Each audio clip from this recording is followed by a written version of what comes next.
नमस्कार दोस्तों, मेरे चैनल में आप सभी का स्वागत है। आज हम कक्षा 9 संचयन पुस्तक से हामिद खां पाठ का अध्ययन करेंगे, जिसके लेखक एस.के. पोटेकार्ट हैं। बच्चों, हमें हम अक्सर छुट्टियों में घूमने जाते हैं। आप भी जाते होंगे। आपको कहाँ कहाँ जाना पसंद है? कुछ प्रश्न मैं लेके आपके सामने आई हूँ। कई बच्चे बाहर विदेशों में जाते हैं, कई भारत के अंदर ही कई पौराणिक स्थलों पर उन्हें घूमना पसंद होता है। तो सबकी अपनी अपनी इच्छाएं होती हैं, सबकी अपनी अपनी जो है मन में घूमने की जो है कामना होती है और अपनी अपनी जगह वो पसंद करते हैं। तो आज हमारा जो लेखक है एस.के. पोटेकार्ट जी हैं, वे भी पौराणिक स्थल पे घूमने गए हैं और यह जो पौराणिक स्थल है ये वर्तमान में पाकिस्तान में है, जिसका नाम तक्षशिला है।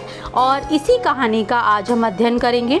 लेकिन अध्ययन करने से पहले सबसे पहले हम इस पाठ से संबंधित जो SCM है, यानी कि स्टोरी, कैरेक्टर और मैसेज के बारे में एक संक्षेप में जानकारी प्राप्त कर लेते हैं, जिससे हमें कहानी बहुत ही अच्छे से समझ में आ जानी चाहिए।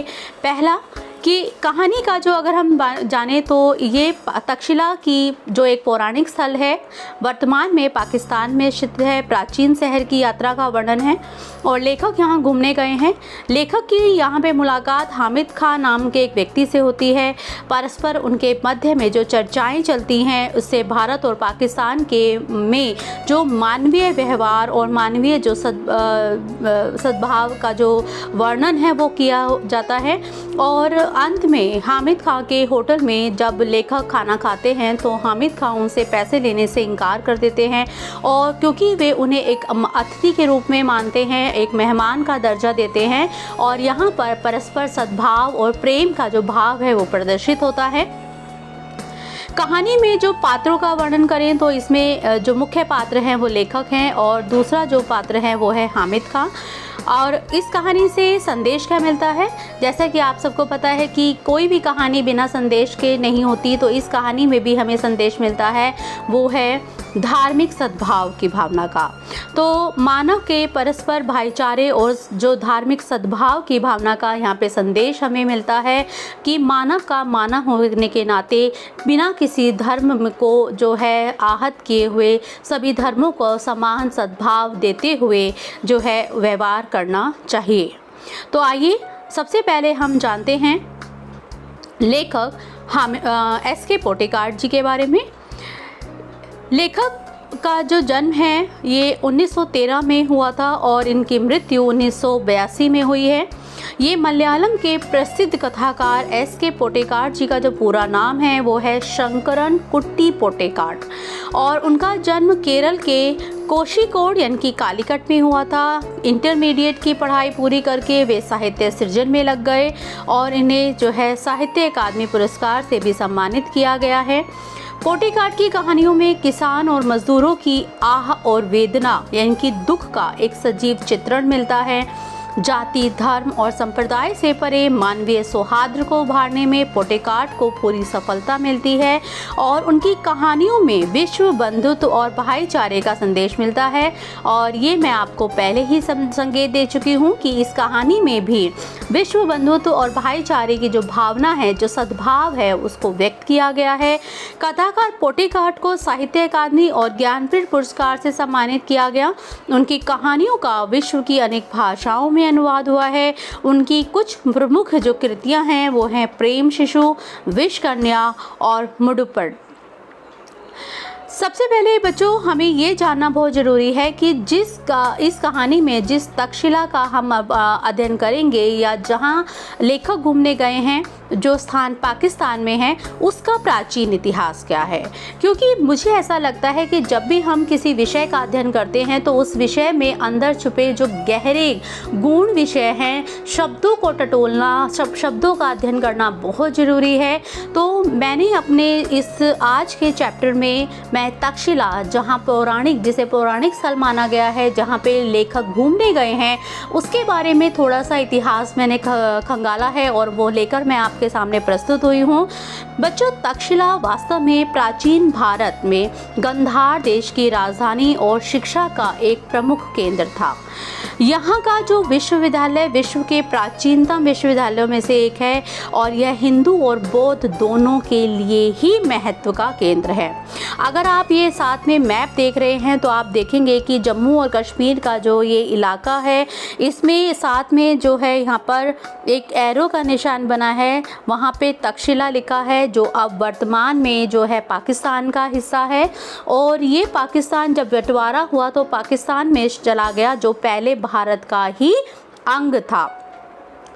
चाणक्य, यहाँ पर जो आप चाणक्य का भारतीय संस्कृति में भारतीय जो अगर हम आपने अर्थशास्त्र का नाम सुना है, अर्थशास्त्र जो पुस्तक की रचना है वो चाणक्य, इनकी जिसे हम कौटिल्य के नाम से भी जानते हैं, उन्होंने की है। ये एक ऐसे जो है गुरु थे जिन्होंने यहाँ पे आचार्य रहे हैं और इनका जो है इनका संदर्भ भी यहाँ से जुड़ा हुआ है। 405 में जो ईसा पूर्व में जो फहान यहाँ पे आए थे वो भी यहाँ इससे जुड़े हुए हैं। वर्तमान समय में तक्षशिला पाकिस्तान के पंजाब प्रांत के रावलपिंडी जिले की एक तहसील है और महत्वपूर्ण पुरातत्विक स्थल भी है। पुरातत्व मतलब इसका बहुत प्राचीन होने के कारण ये जो है संदर्भों में अध्ययन किया जाता है, बहुत प्राचीन हमारे एक इतिहास का अंग है। इस्लामाबाद और रावलपिंडी से लगभग इसकी जो दूरी है तक्षशिला की वो है 32 किलोमीटर उत्तर पूर्व में स्थित है। ग्रैंड ट्रंक रोड, जिसकी जो निर्माण है शेरशाह सूरी द्वारा किया गया था, इसके बहुत पास से होकर जाता है और यह स्थल 1980 से यूनेस्को की जो विश्व विरासत सूची है उसमें शामिल किया गया है। वर्ष 2010 में एक रिपोर्ट में विश्व विरासत फंड ने इसे उन 12 स्थलों में शामिल किया था जो अपूर्णीय क्षति के कगार पर हैं। इनमें लगातार घिसावट हो रही है, लगातार इसमें नुकसान हो रहा है, जिसकी जो क्षतिपूर्ति का जो जिम्मा है वो लिया गया है यूनेस्को ने, ताकि ये जो विरासत हमारे इतिहास से संबंधित जो विरासत है इसको सुरक्षित रखा जा सके और हमारे भविष्य की जो पीढ़ियां हैं वो भी इससे परिचित हो सके। तो ये था कुछ इतिहास जो हम तक्षशिला के बारे में मैंने आपसे डिस्कस किया। तक्षशिला, ये देखिए यहाँ पर जब आप तक्षशिला अगर जाएं तो इसमें एक ऐसा बोर्ड लगा हुआ है वहाँ पे जिसमें पाकिस्तान का एक प्रसिद्ध शहर है और यहाँ पे आप देखेंगे सबसे पहला बिंदु जो मैंने लिखा है वो है कि ये 7वीं सेंचुरी BC से 5वीं सेंचुरी AD में निर्मित हुई थी और वर्तमान में पाकिस्तान में स्थित है और आज ये पर्यटक स्थल के रूप में जो है प्रसिद्ध है। अगर आप इस बोर्ड साइन की ओर भी नज़र डालेंगे तो इसमें देखो एडमिन यहाँ पे घूमने के लिए जो इसमें एंट्री फीस है वो 10 रुपये है, बच्चों की 5 रुपये यहाँ पे है और फॉरनर जो है वो 200 रुपये देकर यहाँ पे जो है देख सकते हैं। ये एक बड़े इलाके यानी कि क्षेत्र में फैली हुई विश्वविद्यालय है और अपने आप में घूमने के लिए बहुत अच्छा स्थल है। कभी आपको अगर मौका मिले तो आप ज़रूर इसमें जाइएगा। तो आइए मैं कुछ पिक्चर मैंने आपके लिए यहाँ की लेके आई हूँ। देखिए तक्षशिला जो एक प्रसिद्ध शहर है, इसके कुछ चित्र मैंने आपके सामने रखे हैं जो वास्तव में अद्भुत है। प्राचीन इतिहास का एक अद्भुत जो है कारीगरी है और जिसको हम जो है कभी नहीं भूल सकते। तो आइए हम शुरू करते हैं अपना पाठ। हामिद खां। तक्षशिला पाकिस्तान में आगजनी का यहाँ पे जो अर्थ है, आगजनी का अर्थ है उपद्रवियों द्वारा आग लगाना। ठीक है, तो पाकिस्तान में आगजनी हुई है और समाचार पत्र की यह खबर पढ़ते ही मुझे हामिद खां याद आया। मैंने भगवान से विनती की, हे भगवान मेरे हामिद खां की दुकान को इस आगजनी से बचा लेना। अभी 2 साल ही तो बीते हैं जब मैं तक्षशिला के पौराणिक खंडहर देखने गया था।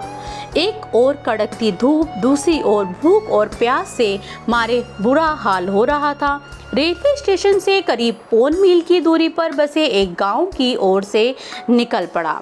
तो आप इसकी जो कहानी की शुरुआत है, ये कहानी की शुरुआत लेखक अपना सोच रहा है और भूतकाल में यानी कि पास्ट में वो चला गया 2 साल पहले, जब वो तक्षशिला के पौराणिक खंडहर देखने गया था, उस समय का वर्णन है। और आज जब समाचार पत्र में उसने उस स्थान पर कुछ आगजनी की खबर पड़ी तो अचानक ही लेखक को अपने उस यात्रा का स्मरण हो आया जहाँ पे 2 साल पहले जो है गए थे।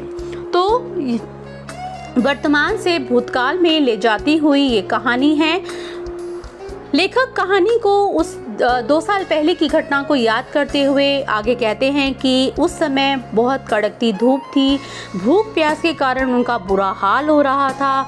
रेलवे स्टेशन से पौन मील की दूरी पर एक गांव की ओर वो निकल पड़े। हस्तरेखाओं के समान फैली गलियों से भरा तंग बाजार, और कितना सुंदर उन्होंने इसका चित्रण किया है। कि आपके जो हाथ पे जो रेखाएं होती हैं, हस्तरेखा हाथ की रेखाओं के समान, जो बाजार की जो गलियां थी वो ऐसी फैली हुई थी, जहां कहीं नज़र पड़ती धुआं, मच्छर, गंदगी से सभी जगह ही जगह भरी हुई दिखाई दे रही थी। कहीं कहीं तो सड़े हुए चमड़े की बदबू में स्वागत भी किया। लंबे कद के पठान अपनी सहज अलमस्त का क्या अर्थ होता है? अलमस्त का अर्थ होता है मस्ती में, मस्त चाल में चलते हुए नजर आ रहे थे। तो इस अब तक जो हमने पढ़ा उसमें ये दिखाया गया है कि वहाँ का जो दृश्य है वो आपकी आंखों के सामने अचानक से प्रस्तुत हो जाता है। आपको गलियों का सुंदर चित्रण किया गया है कि वो आपकी हाथ की रेखाओं के समान जो है फैली हुई हैं। आसपास धुआं, गंदगी और मच्छर की जो है स्मेल, बदबू आ रही है, चमड़े की स्मेल आ रही है, और लंबे कद के पठान वहाँ पर चल रहे हैं, क्योंकि वहाँ का जो क्षेत्र है उसमें लंबे जो व्यक्तियों की हाइट है, जो ऊंचाई है वो काफ़ी होती है। तो लंबे कद के पठान वहाँ पे हैं। तो इस तरह से वहाँ किस तरह से इन्होंने, लेखक ने जो है वस्तुओं का वर्णन किया है, वहाँ की गलियों का वर्णन किया है, वहाँ के लोगों का वर्णन किया है, ये अपने आप में बहुत ही सराहनीय है। चारों तरफ चक्कर लगा लिया पर अभी तक कोई होटल नज़र नहीं आया। जैसा कि आप सब जानते हैं, जब हम कहीं घूमने जाते हैं तो वहाँ पर हम होटल जो है वो लेते हैं और वहाँ पर अपना जो है रुकते हैं कुछ दिन। लेकिन लेखक को यहाँ पर कहीं भी जो है होटल नज़र नहीं आ रहा था। मन में विचार आया, इस गांव में होटल की ज़रूरत ही क्या होगी। अचानक एक दुकान नज़र आई जहां चपातियां सेकी जा रही थीं। चपातियों की सौंधी महक से मेरे पांव अपने आप उस दुकान की ओर मुड़ गए। अपने अनुभवों से मैंने जान लिया था कि परदेश में मुस्कुराहट ही रक्षक और सहायक होती है। तो मुस्कुराते हुए मैं दुकान के अंदर घुस गया। तो बहुत सुंदर बात की है यहाँ पे कि जब भी आप कहीं घूमने जाते हैं वो आपके अपना देश नहीं होता, अपना राज्य नहीं होता है। अगर आप देश के अंदर भी जा रहे हैं, वहाँ पे आपकी जो सबसे बड़ी सहायक है, जो सहायता कर सकती है, वो एक आपकी प्यारी मधुर मुस्कान है और आपकी मीठी बोली है। वहाँ पर आप किसी से भी जो है कटुवाणी बोलकर या फिर अपशब्द बोलकर उन्हें नाराज़ करने पर मुसीबत में फंस सकते हैं। तो बहुत ही सुंदर बात की है कि जब भी हम कहीं जाएं घूमने, वहाँ पर मुस्कुराते हुए ही हमें सब कुछ जो है अपने कार्य को करना चाहिए। तो लेखक भी जब चपातियों की सौंधी महक उन्हें आई तो वह उस दुकान की ओर चल पड़े और वहाँ पर घुसते ही उन्होंने मुस्कुरा दिए। तो मुस्कुराने से क्या हुआ, एक अधेड़ का क्या अर्थ होता है? अधेड़ का अर्थ होता है अधिक उम्र का। जो पठान था वो अंगीठी के पास सिर झुकाए चपातियाँ बना रहा था। ज्यों ही दुकान में प्रवेश किया, अपनी हथेली पर रखे आटे को बेलना छोड़कर मेरी ओर घूर कर देखने लगा। मैं उसकी तरफ देखकर मुस्कुरा दिया। फिर भी उसके चेहरे के हाव भाव में कोई परिवर्तन नहीं हुआ। वह बेपरवाही का मतलब जिसे कोई परवाह ना हो, ठीक है, लापरवाही जिसे हम कह सकते हैं, ये तो लापरवाही से काम करता है। तो इसलिए बेपरवाही के साथ तीखी नज़र से मुझे निहारे जा रहा था, मुझे देखे जा रहा था, लेकिन कुछ ना उसने कहा, कुछ ना उसके एक्सप्रेशन थे, हाव भाव थे, वो सिर्फ देखे जा रहा था। खाने को कुछ मिलेगा? मैंने धीमी आवाज़ में पूछा। चपाती और सालन है। सालन यहाँ पर लिक्विड सब्जी में आता है, जिसमें जो आप नॉर्मल सब्जी बनाते हैं, वहाँ बैठ जाइए, उसने एक बेंच की तरफ इशारा करते हुए कहा। तो अधेड़ का हमने यहाँ पे मीनिंग बताया। ढलती उम्र, जिसकी उम्र जो है अब वृद्धावस्था की तरफ जा रही है, उसे अधेड़ बोला गया है यहाँ पे। तो आइए आगे चलते हैं। मैं बेंच पर बैठकर रुमाल से हवा करने लगा। मैंने दुकान के भीतर झांक कर देखा। बेतरतीबी से लिपा हुआ आंगन, धूल से सनी दीवारें। बेतरतीबी मतलब बिना कोई तरीके के, कोई ढंग नहीं था, आड़ा टेढ़ा तिरछा, जैसे उनका हाथ चढ़ा उसे वैसे ही उन्होंने आंगन लीप दिया। लीपने का यहाँ पे क्या संदर्भ है बच्चों?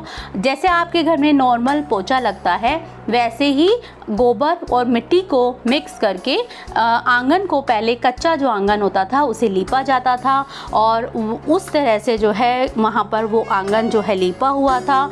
और धूल से सनी हुई दीवारें थी, यानी कि जो दीवारें थी उस पर धूल जो है वो लगी हुई थी। और एक कोने में खाट भी पड़ी हुई थी, जिस पर एक डढ़ियल मतलब जिसकी दाढ़ी होती है, बूढ़ा गंदे तकिए पर कोहनी टेके हुए हुक्का पी रहा था। तो और जो बूढ़ा एक व्यक्ति था, वो गंदा तकिया था, उस पे कोहनी उसने टेकी हुई थी और वो हुक्का पी रहा था। हुक्के की गुड़गुड़ाहट में उसने अपने आप को ही नहीं, सारे जहां को भुला रखा था। जहां का मतलब उस पूरी दुनिया। वह पता नहीं किस सोच में मस्त था। उसे आसपास होने वाली घटनाओं की कोई खबर नहीं थी। उसे ये नहीं पता कि इस दुकान में जो है लेखक आया है, लेखक ने कुछ ऑर्डर किया है। वह अपनी ही धुन में कहीं मस्त था, अपने विचारों में कहीं मग्न था।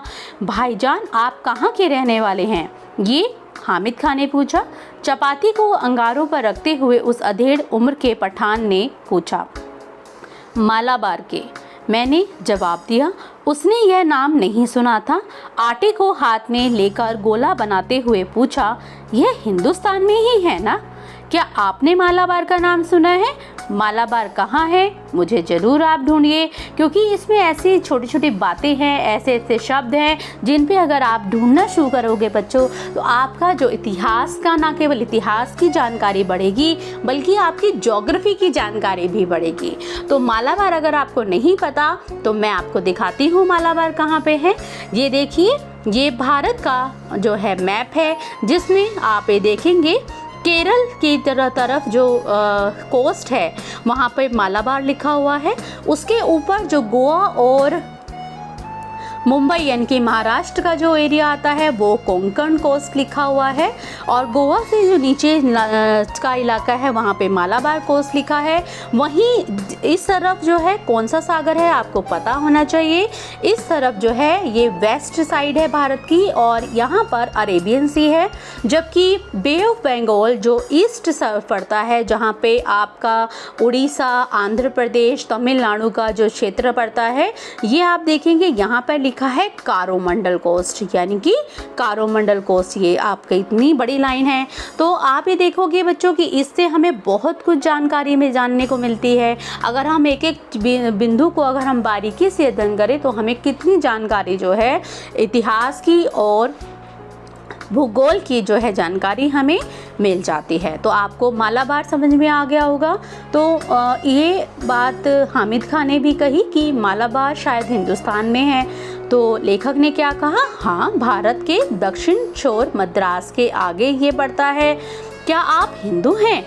किसने पूछा होगा? हामिद खान ने पूछा।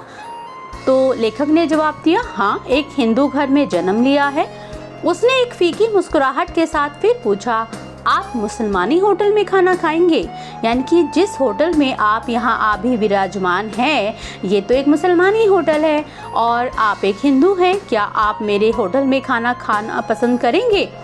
तो लेखक ने जवाब दिया, क्यों नहीं, हमारे यहाँ तो अगर हमें बढ़िया चाय पीनी है या बढ़िया पुलाव खाना है तो हम बेखटके का मतलब बिना डर के बिना किसी भय के हम मुसलमानी होटल में जाया करते हैं। आपको पता है हमारे भारत में बहुत सारे ऐसे इलाके हैं जहाँ पे ऐसे ढाबे हैं जहाँ पर बहुत अच्छा पुलाव मिलता है, बहुत अच्छी चाय मिलती है। तो लेखक ने भी अपनी बात को इसमें यहाँ पे कहा है। वह मेरी बात पर विश्वास नहीं कर पाया। मैंने उसे गर्व के साथ बताया, हमारे यहाँ हिंदू मुसलमान में कोई फ़र्क नहीं है, सब मिलजुल कर रहते हैं। भारत में मुसलमानों ने जिस पहली मस्जिद का निर्माण किया था वह हमारे ही राज्य के एक स्थान कोडुंगल्लूर में है। हमारे यहाँ हिंदू मुसलमानों के बीच दंगे नहीं के बराबर होते हैं। ये देखिए बच्चों, ये एक और इतिहास की जानकारी आपको मिली है कि भारत के जो सबसे पहले जो मस्जिद बनी थी वो केरल में के कोडुंगल्लूर में बनी थी। और यहाँ पर जो है भारत में जो धार्मिक सद्भाव की जो भावना है वो कितनी मुख्य है, कितनी जो है स्ट्रॉन्ग है, मजबूत है। इसलिए उन्होंने कहा यहाँ पर दंगे नहीं होते हैं। और उसने मेरी बात को बहुत ही ध्यान से पूर्वक सुनकर कहा, काश मैं आपके मुल्क में आकर यह सब अपनी आंखों से देख सकता कि कैसे एक हिंदू जो है वो जाकर मुसलमानी होटल में खाना खाते हैं, मुसलमानी होटल में चाय पीते हैं, और किस प्रकार जो मुस्लिम हैं वो भी हिंदू होटल में खाना खाते हैं। तो किसी भी तरह का भेदभाव हमारे भारत में नहीं है। ये तो बहुत ही सम्मान का विषय है, बहुत ही अच्छी बात है। तो वो कहना चाहता था हामिद खां कि शायद मुझे भी एक अवसर मिलता जो मैं इतने अच्छी बात को जो है अपनी आंखों से देख सकता। क्या आपको मेरी बात पे विश्वास नहीं होता? लेखक ने पूछा। मुझे आपकी बात पे तो पूरा यकीन हो गया, पर मैं इस बात पर ईमान नहीं कर सकता हूँ कि आप हिंदू हैं, क्योंकि यहाँ कोई भी हिंदू आपकी कही हुई बातों को इतने फ़क्र का मतलब क्या होता है, गर्व के साथ में किसी मुसलमान से नहीं कह सकता। यानी कि जो पाकिस्तान में जिस स्थान का वर्णन लेखक ने किया है वहाँ पर हिंदू और मुसलमानों के बीच में जो सद्भाव की भावना है पाकिस्तान में वो नहीं के बराबर है। इस बातों से तो यही स्पष्ट होता है। लेकिन भारत में यही बात बिल्कुल विपरीत आप यहाँ पे दिखाई देती है। उसकी नज़र में हम आतताइयों की औलादें, आतताइयाँ मतलब उपद्रवियों की, आतंकियों की औलाद मतलब संतान है। और ये वो समझते हैं कि हम ही सब कुछ जो है उपद्रव करते हैं, आगजनी करते हैं और इस सब में हमारा हाथ है। हमें इस हालत में अपनी आन के लिए लड़ना पड़ता है, यही हमारी नियति है। नियति मतलब यही विधान है, यही ईश्वर का जो है लिखा हुआ है कि हमें अपने सम्मान के लिए उनसे लड़ना पड़ता है। उसकी आवाज़ में सच्चाई कूट कूट कर भरी थी। और आपका शुभ नाम उसने पूछा। मैंने पूछा। उसने बताया, हामिद खां। वह जो चारपाई पर बैठे हैं वह मेरे अब्बा जान हैं। अब्बा जान का क्या अर्थ होता है? पिताजी। अच्छा, आप 10 मिनट इंतज़ार कीजिए, सालन अभी पक रहा है। मैं इंतज़ार करने लगा। तो यहाँ पर फ़क्र का अर्थ क्या हुआ? गर्व हो गया। नियति मतलब भाग्य हो गया। और आतताइयाँ मतलब अत्याचार करने वाले। अरे अब्दुल, हामिद खान ने जोर से आवाज़ लगाई। एक छोकरा दौड़ता हुआ आया जो आंगन में चटाई बिछाकर मिर्च सुखा रहा था। हामिद ने पश्तो भाषा में उसे कुछ आदेश दिया। पश्तो यहाँ पर एक तरह की प्राचीन भाषा है और ये वहाँ बोली जाती है। वह दुकान के पिछवाड़े की ओर भागा। पिछवाड़ा मतलब दुकान के पीछे की ओर भागा। भाईजान, जालिमों की इस दुनिया में शैतान भी लुक छिप कर रहता है। मतलब शैतान जो अत्याचार करता है उसे भी डर कर रहना पड़ता है। इस पर किसी पर धौंस जमाकर मजबूर करके हम प्यार मोल नहीं ले सकते। मतलब अगर हमें किसी के प्यार मोहब्बत हमें बतानी है तो हम वह डरा कर हम जो है उसे नहीं ले सकते। आप ईमान के मोहब्बत के नाते जब मेरे होटल में खाना खाने आए हैं, ऐसी ईमानदारी और मोहब्बत का असर मेरे दिल में क्यों ना पड़े? ये हामिद खान ने कहा। अगर हिंदू और मुसलमान आपस में मोहब्बत करते तो कितना अच्छा होता। धीमी स्वर में बोलते हुए वह अंगीठी से आखिरी चपाती जो है उतार कर खड़ा हो गया। जो छोकरा पीछे की तरफ गया था, छोकरा यहाँ पे लड़के के लिए आया है, पिछवाड़े की तरफ गया था, उसने एक थाली में चावल लाकर सामने रख दिया। हामिद खान ने 3-4 चपातियाँ उसमें रख दी और फिर लोहे की तस्तरी में सालन परोसा। छोकरा यानी कि लड़का साफ पानी से भरा हुआ एक कटोरा मेज पर रखकर चला गया और मैंने बड़े चाव से भरपेट खाना खाया। ठीक है, तो यहाँ तक हमने देखा कि किस तरह से जो है लेखक ने पेट भर के खाना खाया है और किस तरह से जो है वह अब वहाँ पर खड़ा हुआ है। उसके बाद लेखक जो है हमेशा की तरह वो कहता है कि खाना जो है खाएंगे। तो जब लेखक ने उनसे पूछा कितने पैसे हुए, तो जेब में हाथ डालते हुए मैंने हामिद खान से पूछा। तो मुस्कुराते हुए हामिद खान ने हाथ पकड़ लिया और बोला, भाईजान माफ़ कर दीजिए, पैसे नहीं लूँगा, आप मेरे मेहमान हैं। मेहमान नवाजी की बात अलग है, एक दुकानदार के नाते तो आपको खाने के पैसे लेने पड़ेंगे, आपको मेरी मोहब्बत की कसम। 1 रुपये का नोट मैंने हामिद खान की ओर बढ़ाया। वह सकुचा रहा था, मतलब संकोच कर रहा था। उसने 1 रुपया लेकर फिर मेरे हाथ में रख दिया। भाईजान, मैंने खाने के लिए पैसे आपसे ले लिए हैं, लेकिन मैं चाहता हूँ आप मेरे हाथ से लिए हुए पैसे वापस ले लें और जब वापस हिंदुस्तान जाएं तो किसी मुसलमानी होटल में जाकर इस पैसे से पुलाव खाएं। तक्षशिला के और मुझ जैसे जो मैं हामिद खान जैन के तक्षशिला के भाई हामिद खान को याद करें। वहाँ से लौटकर मैं तक्षशिला के खंडहरों की तरफ चला आया। उसके बाद मैंने फिर कभी हामिद खान को नहीं देखा, पर हामिद खान की वह आवाज़, उसके साथ बिताए हुए क्षण आज भी याद है।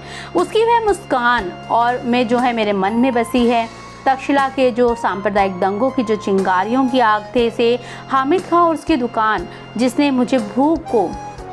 जिसने मुझ जैसे भूखे को दोपहर में छाया और खाने देकर मेरी शुदा का क्या अर्थ होता है, भूख को तृप्त मतलब संतुष्टि प्रदान की, उसे बचाए रखना, मैं यही प्रार्थना अब भी कर रहा हूँ। यानी कि जो घटना आज समाचार पत्र में छपी थी कि तक्षशिला में आगजनी हुई और उस आगजनी में लेखक के मन में विचार उठा था कि ऐसा तो नहीं हुआ कि उस आगजनी में हामिद खान की भी दुकान आ गई हो, लपेटे में आ गई हो। तो उस आगजनी में हामिद खान की सुरक्षा, उसके प्रेम और सद्भाव को जो है ईश्वर से बनाए रखने के लिए, उसकी रक्षा करने के लिए वह प्रार्थना करता है लेखक। और यह परस्पर दिखाता है कि किस प्रकार एक हिंदू और एक मुसलमान भारत में किस प्रकार प्रेम पूर्वक जो है वो सद्भावपूर्ण भाईचारे की भावना का जो है प्रदर्शित करते हुए एक समाज में रहते हैं। तो वास्तव में ये कहानी बहुत ही अच्छी है, धार्मिक सद्भाव को जो है व्यक्त करती है, मानवीय प्रेम और भाईचारे की भावना को व्यक्त करती है और लेखक के अंदर जिस तरह के जो मानवीय गुण हैं उनको प्रदर्शित करती है कि वह किसी भी तरह से हमारे भारत के जो मान हैं उसको बनाए रखते हैं कि किस तरह भारत में किसी भी धर्म के साथ भेदभाव नहीं किया जाता। यहाँ पे धर्मनिरपेक्षता का जो अवधारणा है उसे साकार किया गया है। कोई भी व्यक्ति किसी भी धर्म का हो, उसे अपने धर्म को न केवल मानने की बल्कि स्वतंत्रतापूर्ण पूजा करने की भी, उपासना करने की स्वतंत्रता है। तो ये हमारे भारत की महानता का प्रतीक है कि भारत धार्मिक जो है दृष्टि से विभिन्नताएं होते हुए भी भारत में एक रूपता उपस्थित है। अनेकता में भी एकता के दर्शन का जो सपना है वो सब सिर्फ और सिर्फ भारत में ही देखा और संपन्न होता है। तो आपके लिए आज मैं बस इतना ही लेके आई हूँ और अगर आपको मेरा वीडियो पसंद आया तो इसे लाइक कीजिए, सब्सक्राइब कीजिए, शेयर कीजिए और अगली वीडियो के साथ मैं फिर हाजिर होंगी। तब तक के लिए